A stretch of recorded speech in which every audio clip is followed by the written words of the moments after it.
ఇక మంత్రి నారా లోకేష్ మాట్లాడుతున్నారు. ఇప్పుడు లైవ్ చూద్దాం. విద్యాశాఖ మంత్రిగా పనిచేసిన వాళ్ళకి డిక్షనరీలో ఏముందో కూడా తెలియదు.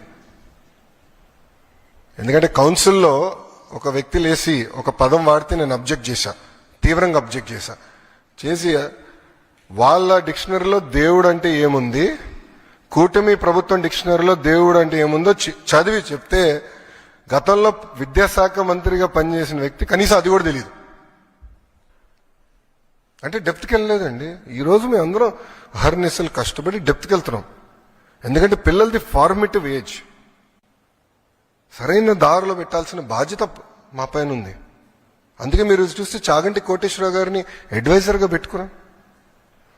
ఆయన ఏ కంటెంట్ అయితే తయారు చేశారో విలువల పైన అది మేము పిల్లలకి ప్రింట్ చేసి ఇస్తున్నాం. ఇట్లా చాలా సీరియస్గా మేము తీసుకుంటున్నాం, ఒక ఛాలెంజ్గా తీసుకుని పనిచేస్తున్నాం. అది కూటమి ప్రభుత్వానికి ఉన్న చిత్తశుద్ధి.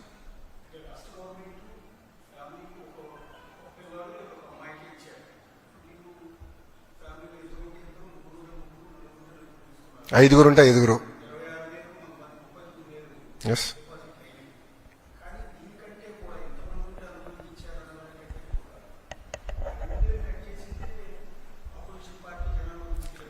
మళ్ళీ వాళ్ళు ఎందుకు ఇవ్వలేదండి?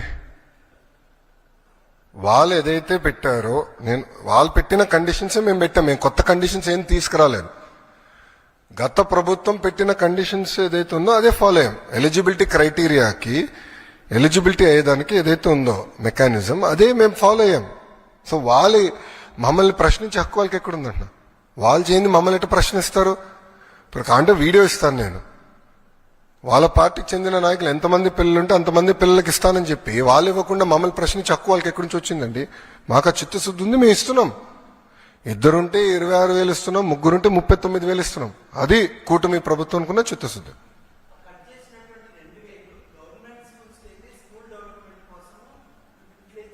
ఎస్, మ్యాక్సిమం లేరు స్వామి, ఐఎమ్ సారీ. నో, ప్రైవేట్ స్కూల్స్ని అభివృద్ధి చేసాక నేను ఇక్కడ లేను. ప్రభుత్వ పాఠశాలల్ని బలోపేతం చేసాక నేను ఇక్కడ ఉన్నా. ప్రభుత్వ విద్యని బలోపేతం చేసినాక నేను ఇక్కడ ఉన్నాను. ఆ డబ్బులు ప్రభుత్వ పాఠశాలలకే ఖర్చు పెడతాము.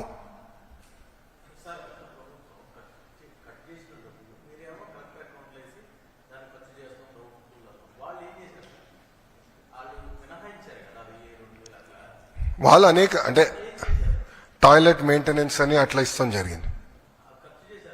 కొన్ని ఖర్చు చేశారు, కొన్ని ఖర్చు చేయలేదు.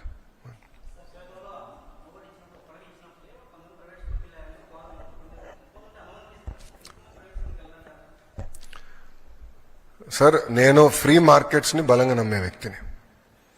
ప్రభుత్వ పాఠశాలలో నాణ్యత పెంచితే, యాక్సెస్ పెంచి, ఒక పద్ధతి ప్రకారం పిల్లలు మేము చదివించి మంచి మార్క్స్లు మేము సాధించి నైతిక విలువలు పెంచితే ఆటోమేటిక్గా తల్లిదండ్రులు వాళ్ళ పిల్లల్ని ప్రభుత్వ పాఠశాలకు పంపిస్తారని బలంగా నేను నమ్ముతున్నాను. సో మార్కెట్లో నేను కంపీట్ చేస్తా. ఈరోజు నేను ఎన్రోల్మెంట్ పెంచాలంటే నాకు 2 నిమిషాల పని. నాకు పర్మిషన్స్కి వచ్చి అన్ని పాఠశాలలు రిజెక్ట్ కొట్టాను అనుకోండి, ప్రైవేట్ పాఠశాల పర్మిషన్ అన్ని రిజెక్ట్ కొట్టాను, ఆటోమేటిక్గా నాకు పెరుగుతుంది కదా. కానీ దొడ్డిదారిని చేసినట్టు అవుతుంది కదండి.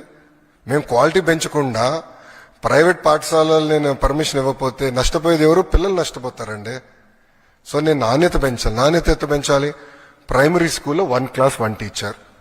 సెకండ్, మెగా డిఎస్సి 16,347 టీచర్ పోస్టులు భర్తీ చేసడానికి ఆల్రెడీ డిఎస్సి మొదలైపోయింది. 24 కేసులు వేశారండి.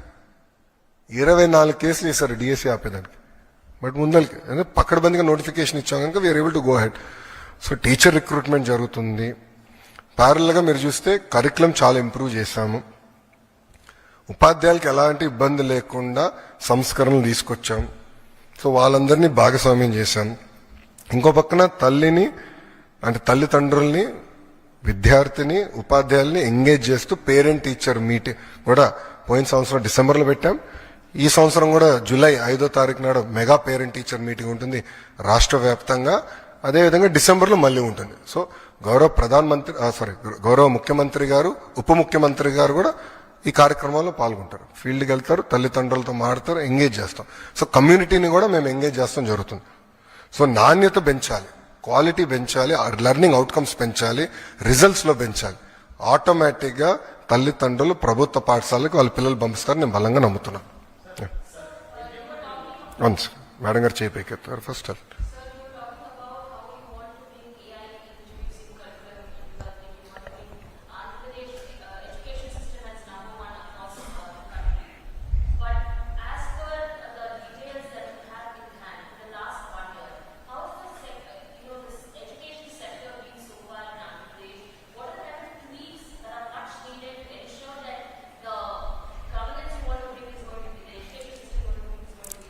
No, see, if you look at it in the last 1 year, we didn't change the fundamental structures because this government came only in the month of June. So by then the academic year started. I didn't want to mess around with the system. I took an objective evaluation on the reforms, and whatever worked, whatever reforms that were taken in the past which are working, we continued. Whatever reforms I believed were not in the interest of the students or children, we have withdrawn, number one. So if you look at it, I didn't get the benefit of the full year. However, we've had certain action plans to improve, our performance in terms of marks. So if you look at our inter or 10th, government schools have done definitely far better than they did in the past. That is first one. However, in the last 1 year, these structural reforms which we believe are very important to strengthen government schools is what we started. So if you look at our one class, one teacher policy, which I believe is very, very important, strengthening our high schools, recruitment of our teachers, all this work has started. Parallelly, what we have done is we have built an app called LEAP app, Learning Excellence of Andhra Pradesh, where the teacher, the parent, the student will be integrated. We are going to use prescriptive homework for every child. We are going to give prescriptive homework from government. And any subjects that the child is weak in, based on our assessment, we want to push summary videos